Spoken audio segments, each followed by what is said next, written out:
Ta parole est une lampe à mes pieds, une lumière sur mon sentier. Psaume 119, verset 105. La méditation.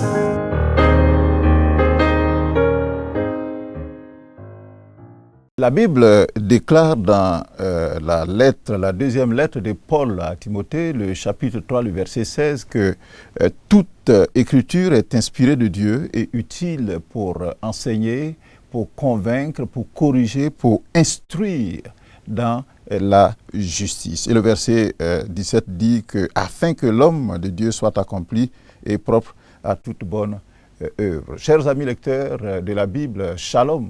Je suis très heureux de vous retrouver à votre émission journalière Méditons ensemble en vue de plonger nos regards dans ce trésor inépuisable de la parole de Dieu. Le lecteur de la Bible, édition 2025 adulte bien sûr, nous propose de lire en ce jour le texte de Nombre, le livre de Nombre, le chapitre 14, le verset 26 au verset 45. Alors, j'espère que vous avez votre lecteur, bien sûr, vous avez votre Bible, vous avez un cahier pour noter les éléments essentiels. Nous allons prier, demander que la grâce du Seigneur nous accompagne. Seigneur, nous te remercions pour cette grâce que tu nous fais de venir plonger notre regard dans ta parole pour puiser bien sûr la substance pour notre âme, pour notre esprit, pour notre vie. Viens et enseigne-nous au nom de Jésus-Christ. Amen. Les Israélites libérés dans le texte que nous avons lu auparavant, libérés de l'esclavage en Égypte, ont quitté les abords du mont Sinaï où ils étaient en stationnement. Désormais, ils se rendent vers la terre promise, sinon la terre promise, et ils doivent traverser le désert. Malheureusement, tous les prodiges opérés au milieu de ce peuple et la présence de l'Éternel, le Dieu providentiel, Jéhovah Jireh, comme il se fait appeler, cette présence ne suffit pas à calmer l'avidité et l'insatiabilité des Israélites qui se montrent chaque jour plus ingrats et plus grincheux. Les nombreux rappels à l'ordre et les réactions coercitives, punitives donc de l'Éternel face aux murmures et aux lamentations des Israélites ne servent de leçon à ces derniers. Il y a eu le feu de l'Éternel d'abord qui a dévoré une partie donc de leur campement à Tabéra suite aux murmures dans Nombre, le chapitre 11. Il y a eu aussi la grande plaie qui a frappé le même peuple à Kibroth, à Taava, des suites de convoitises portant sur des choses du passé, viande, légumes en Égypte. Ça, c'était dans Nombre, chapitre 11, le verset 34. Il y a eu aussi Marie, qui a été frappée de lèpre à cause donc de ces murmures avec Aaron contre Moïse au sujet de sa femme qui était éthiopienne. Dans notre méditation d'hier, nous avons noté avec regret que le peuple continue de murmurer et de se lamenter, notamment en accusant l'Éternel de les conduire à Canaan, un pays où ils tomberont par l'épée, où leurs femmes et petits-enfants deviendront la proie. Pour cela, ils veulent nommer un chef, un autre chef, et retourner en Égypte. C'est ce que nous avons lu dans le livre donc, de Nombre. Bien évidemment, devant un tel spectacle, l'Éternel ne peut que s'indigner de leur manque de foi. Moïse, bien que contrarié par cette attitude désobligeante du peuple, intercède auprès de l'Éternel, selon sa grande miséricorde, pour qu'il pardonne donc les iniquités de ce peuple. L'Éternel accepte de pardonner, mais Dieu décide qu'en dehors de Caleb et Josué, et bien sûr des enfants, tout le reste du peuple, ceux âgés de plus de 20 ans qui ont vu sa gloire et ses prodiges en Égypte et dans le désert, qui l'ont tenté déjà 10 fois et qui n'ont point écouté sa voix, tous ceux qui l'ont méprisé, tous ceux-là ne verront point, ils ne verront point le pays qu'il a juré à leur père de leur donner. Nous avons lu ça dans Nombre, le chapitre 14, versets 22-23, et seulement hier. Alors on pourra dire quel gâchis pour une si grande promesse qui les attend, la terre promise. Alors voyons la suite donc de ces événements malheureux. Nous prenons nos livres, la Bible bien sûr, le chapitre 14, et nous allons lire à partir du verset 26. Je fais la lecture avec vous. Le titre que le lecteur a donné à cette portion de texte que nous allons lire, c'est « Privé de la présence de Dieu ». Privé de la présence de Dieu. Et bien sûr, pour comprendre, nous allons répondre à 3 questions. La question numéro 1, la question numéro 2, la question numéro 3, de quoi ou de qui parlent ces versets? Est-ce que ce passage m'apprend quelque chose sur Dieu le Père, Dieu le Fils, Dieu le Saint-Esprit? Et puis, y a-t-il un exemple à suivre ou à ne pas suivre? Vous avez trouvé votre passage. Je fais la lecture avec vous dans la version Louis II. L'Éternel parla à Moïse et à Aaron et dit, « Jusqu'à quand laisserai-je cette méchante assemblée murmurer contre moi? J'ai entendu les murmures des enfants d'Israël qui murmuraient contre moi. Dis-leur, je suis vivant, dit l'Éternel. Je vous ferai ainsi que vous avez parlé à mes oreilles. Vos cadavres tomberont dans ce désert, vous tous, dont on a fait le dénombrement en vous comptant depuis l'âge de 20 ans et au-dessus, et qui avez murmuré contre moi. Vous n'entrerez point dans le pays que j'avais juré de vous faire habiter, excepté Caleb, fils de Yephuné, et Josué, fils de Nun. Verset 31. Et vos petits-enfants, dont vous avez dit, ils deviendront une proie, je les y ferai entrer, et ils connaîtront le pays que vous avez dédaigné.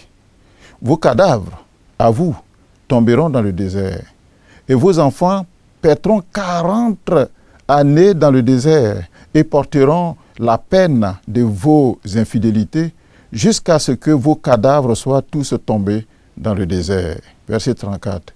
De même que vous avez mis 40 jours à explorer le pays, vous porterez la peine de vos iniquités 40 années, 1 année pour chaque jour, et vous saurez ce que c'est que d'être privé de ma présence. Verset 35. Moi, l'Éternel, j'ai parlé, et c'est ainsi que je traiterai cette méchante assemblée qui s'est réunie contre moi. Ils seront consumés dans le désert, ils y mourront. Les hommes que Moïse avait envoyés pour explorer le pays et qui, à leur tour, avaient fait murmurer contre lui toute l'assemblée en décriant le pays, ces hommes qui avaient décrié le pays moururent, frappés d'une plaie devant l'Éternel. Verset 38. Josué, fils de Nun, et Caleb, fils de Yephuné, restaient seuls vivants parmi ces hommes qui étaient allés pour explorer le pays.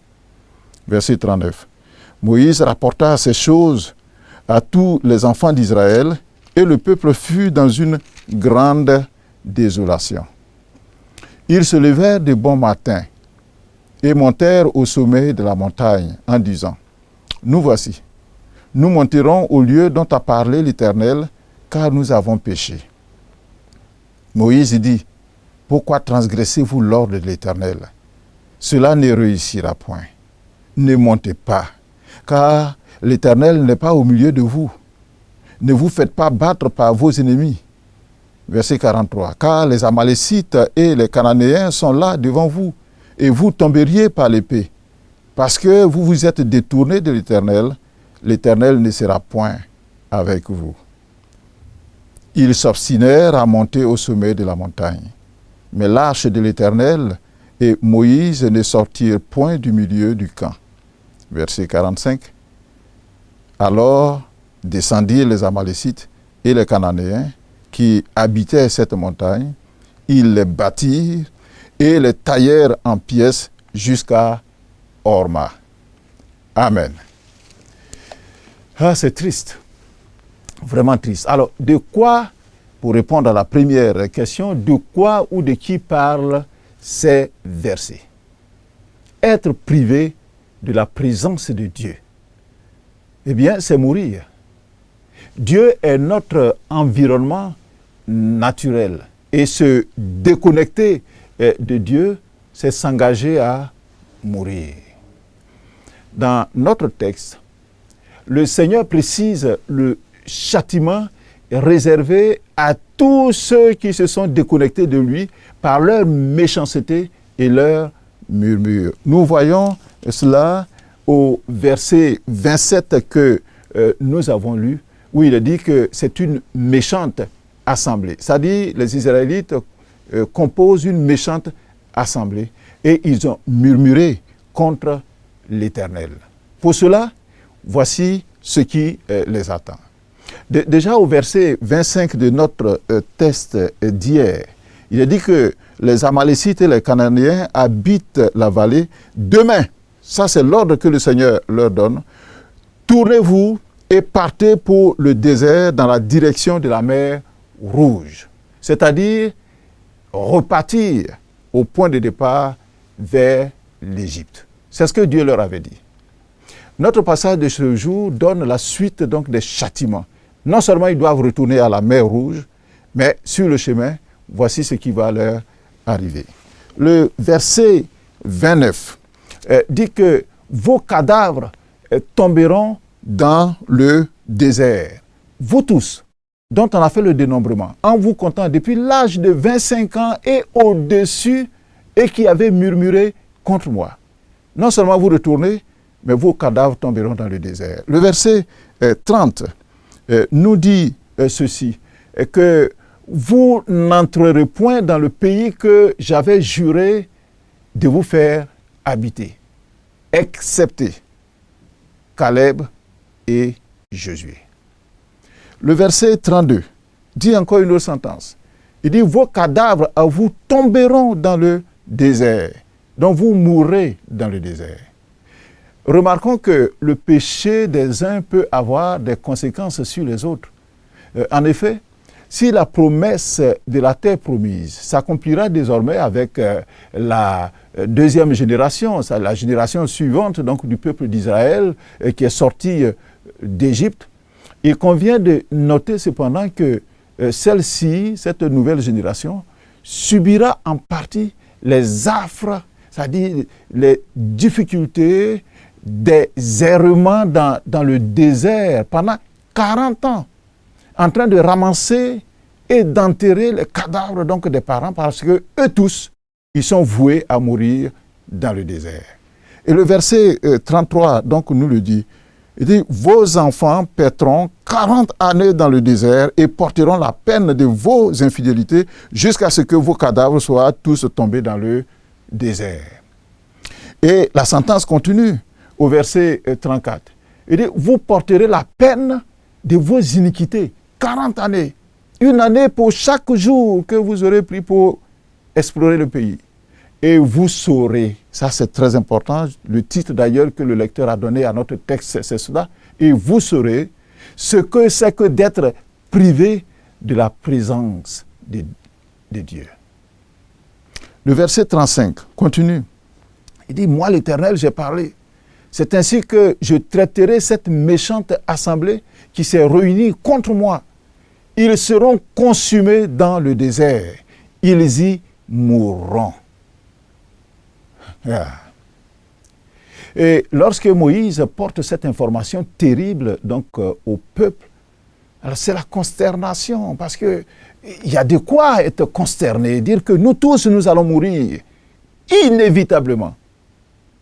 Le verset 39 nous dit que Moïse rapporta ces choses à tous les enfants d'Israël et le peuple fut dans une grande désolation.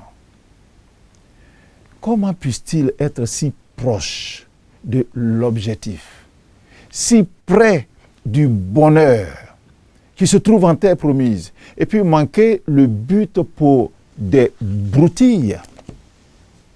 Quel gâchis! Chers frères et sœurs, faisons en sorte que nos désirs charnels et temporels ne nous fassent pas manquer un si grand but, le royaume du Père, l'éternité, la félicité. Revenons à notre texte et remarquons que Dieu réalise toujours ce qu'il dit. C'est pour cela qu'il ne faut jamais se mettre en travers des voies de Dieu. Aussitôt après cette annonce qu'il va les frapper, l'Éternel met à exécution sa décision contre le peuple d'Israël. D'abord, les explorateurs, les hommes que Moïse avait envoyés pour explorer le pays et qui, à leur tour, avaient fait murmurer contre l'Éternel, toute l'assemblée, en décriant le pays, en disant que ce pays-là est difficile. C'est vrai qu'il y a de bonnes choses, mais ce sont des géants qui y sont. Donc, en décourageant le peuple, il est dit qu'ils ont été frappés d'une plaie devant l'Éternel. C'est-à-dire qu'ils sont morts subitement. Les choses se compliquent donc, et je dirais malheureusement. Deuxièmement, parce que le Seigneur est en train d'exécuter donc ce programme de sanctions, les Amalécites et les Cananéens vont tailler ce peuple-là en pièces. Bien sûr, une partie. En effet, au lieu d'une grande contrition, d'un grand regret suivi de repentance réelle pour leurs fautes, leurs murmures, leur incrédulité, à l'annonce donc des sentences de l'Éternel, le peuple décide d'aller à la conquête de Canaan, sans attendre l'ordre de l'Éternel, et en comptant uniquement sur leur propre puissance. Et le verset 40 nous le dit, et j'ai pris d'ailleurs dans la version du Semeur, où il dit ceci, que le lendemain, c'est-à-dire quand la sentence de Dieu est tombée, ils se levèrent de bon matin et montèrent vers les hauteurs de la région montagneuse en disant, nous avons péché, c'est vrai, ça c'est moi qui ajoute, mais à présent, nous allons marcher vers le lieu dont l'Éternel a parlé. C'est-à-dire, ils vont rentrer à la terre promise parce qu'ils étaient juste à la frontière. Or, Dieu leur avait dit au verset 25 de notre texte d'hier qu'il faut partir pour le désert en direction de la mer Rouge, c'est-à-dire il faut repartir. Israël a compté uniquement sur sa propre puissance pour tenter d'entrer à Canaan. En agissant ainsi, vous comprenez avec moi, chers méditateurs, que les Israélites ont aggravé leur faute. Moïse leur dit d'ailleurs au verset 41, il dit, mais pourquoi transgressez-vous l'ordre de l'Éternel? Cela ne réussira point. Et le verset 42, il dit, mais ne montez pas, ne vous faites pas battre par vos ennemis. Mais Moïse ne put les arrêter et le drame, bien évidemment, se produisit. Le verset 44 le dit si bien, qu'ils s'obstinèrent à monter au sommet de la montagne. Alors descendirent les Amalécites et les Cananéens qui habitaient cette montagne. Ils les battirent et les taillèrent en pièces jusqu'à Horma. C'est vraiment dommage. Alors, question qu'on pourrait se poser, pourquoi ces drames? Pourquoi cette tragédie au milieu du peuple? La réponse que moi je trouve, c'est que le peuple s'est privé de la présence de Dieu par ses péchés et son incrédulité. C'est ce qui transparaît au verset 42 et au verset 44 donc de notre texte. Il est dit au verset 42 que l'Éternel n'est pas au milieu d'eux. Il a dit n'est plus au milieu d'eux parce qu'ils ont péché. Et au verset 44, il a dit que l'arche de l'alliance, alors qu'ils voulaient monter, alors qu'ils voulaient rentrer à Canaan, l'arche de l'alliance et Moïse ne sortirent point du milieu du camp. Chers méditateurs de la Bible, se déconnecter de Dieu, c'est se donner en pâture à l'ennemi. C'est pour cela que nous devons être toujours attachés à Dieu. Et pour nous, aujourd'hui chrétiens, il est dit que nous ne devrons pas attrister le Saint-Esprit par notre vie. Sinon, le Saint-Esprit s'en va. Alors, nous allons répondre à la deuxième question qui nous est proposée par le lecteur, savoir, est-ce que ce passage m'apprend quelque chose sur Dieu le Père, Dieu le Fils et Dieu le Saint-Esprit? Par ses péchés et son incrédulité, l'homme s'éloigne et se prive de la présence de Dieu. Ça, c'est quelque chose que nous devons comprendre. Et le verset 34 de notre texte le dit si bien. Il dit que vous porterez la peine de vos iniquités 40 années et vous saurez ce que c'est que d'être privé de la présence de Dieu. Et repartons bien en arrière. Adam et Ève, nos premiers aïeux, ont expérimenté dans le jardin d'Éden ce principe et cette réalité de se déconnecter donc de la présence de Dieu. Ils ont expérimenté à leurs dépens. Et nous, aujourd'hui, à nos frais. Et quand ils ont péché en mangeant du fruit de l'arbre au milieu du jardin, ils se sont ainsi déconnectés de Dieu. Alors, la Bible nous dit qu'ils sont morts, c'est-à-dire morts spirituellement, ils sont désormais séparés de Dieu. Et dès lors qu'ils sont séparés de Dieu, ils sont devenus mortels physiquement. Deux morts donc, mort spirituelle, mort physique. Les enfants d'Israël sont en train d'expérimenter ce même principe à leurs frais. Sur 603 550 hommes de guerre, c'est-à-dire qui avaient plus de 20 ans, sortis d'Égypte pour entrer à Canaan, seuls deux, Caleb et Josué, entrèrent dans le pays promis. C'est le verset 29 et le verset 30 donc qui nous le disent. Alors, notons bien ceci.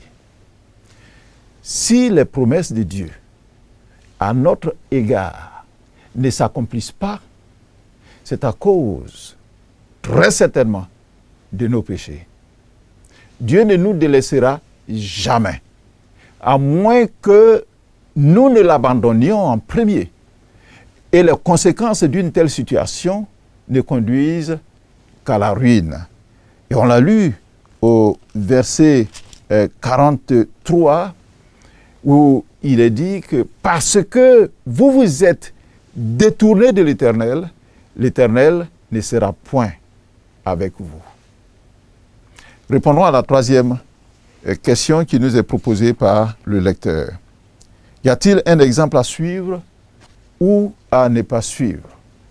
Moi, j'ai noté un exemple à ne pas suivre. C'est vrai, il y a d'autres exemples à suivre. Tel que Moïse qui est resté là. Moïse qui veut obéir à Dieu. Ça, c'est un bon exemple. Mais j'ai noté ce mauvais exemple qu'il ne faut pas suivre. Et quel est ce mauvais exemple? C'est l'obstination dans le péché et l'absence de repentance des Israélites. Le verset 44, il dit que ce verset nous dit que les Israélites s'obstinèrent à monter au sommet de la montagne. L'obstination dans le mal, dans le péché.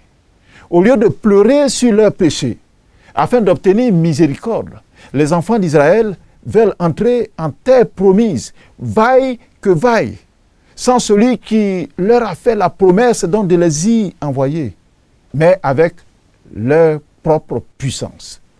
Quelle audace, quelle effronterie! Alors, résumons tout ce que nous avons dit pour aller à la fin de notre temps de méditation. Je voudrais partager une idée que j'ai lue d'ailleurs sur les réseaux sociaux récemment. Lorsqu'il a voulu créer les animaux marins dans Genèse, les premiers livres donc, de la Bible que nous avons lus, Genèse le chapitre 1 et le verset 20, il a dit que Dieu a parlé à la mer. Que se passe-t-il quand vous sortez un poisson donc de l'eau? Il meurt. Lorsqu'il a voulu créer les végétaux, les arbres, Dieu a parlé à la terre. Et nous voyons ça dans Genèse, le chapitre 1 et le verset 11. Puis Dieu dit que la terre produise de la verdure, de l'herbe, etc. Que se passe-t-il quand vous arrachez une plante de son sol? Elle meurt. Lorsqu'il a voulu créer l'homme, Dieu a parlé à qui? À lui-même, dans Genèse, le chapitre 1, verset 28. Faisons l'homme à notre image. Alors, que se passe-t-il lorsque l'homme se déconnecte de Dieu? C'est comme le poisson qui sort dans l'eau, c'est comme la plante qu'on arrache donc du sol. Lorsque l'homme se déconnecte donc de Dieu, il meurt spirituellement. Car Dieu est esprit. C'est comme un arbre vidé de sa sève. Il sèche. Dieu est donc pour nous l'environnement naturel. Nous avons été créés pour vivre en Dieu. Et c'est seulement en Dieu que la vie de l'homme a un sens et peut se prolonger. Vivons de manière à ne jamais nous priver de la présence de Dieu, sinon c'est le suicide. C'est la mort. Nous avons terminé notre temps de méditation. J'espère que vous avez reçu quelque chose et que par la suite, en relisant ce texte, vous allez aborder d'autres aspects parce que ce texte est très riche. Celui qui n'apprend pas l'histoire est condamné à la répéter, mais celui qui apprend l'histoire évite ce que les autres ont fait qui n'est pas bien. Prions le Seigneur. Éternel Dieu, l'obstination dans le péché éloigne l'homme de toi et le prive ainsi de ta présence bienfaisante. Or, l'absence de Dieu dans la vie de l'homme équivaut à la mort, à la ruine. Seigneur Dieu, aide-nous à ne jamais nous priver de ta présence, mais plutôt à faire ta volonté afin de bénéficier de tes bienfaits et surtout d'entrer dans ton royaume de gloire, comme les enfants d'Israël devraient rentrer en terre promise. Fais-le pour nous, au nom de Jésus-Christ. Amen. Vous retrouverez dans le lecteur, à la page 27, le commentaire qui nous est laissé, qui est très riche, court mais riche. Je vous invite donc à le visiter. Demain, un autre texte, une autre bénédiction. Que le Seigneur vous bénisse. Ta parole est une lampe à mes pieds, une lumière sur mon sentier. Psaume 119, verset 105. La méditation.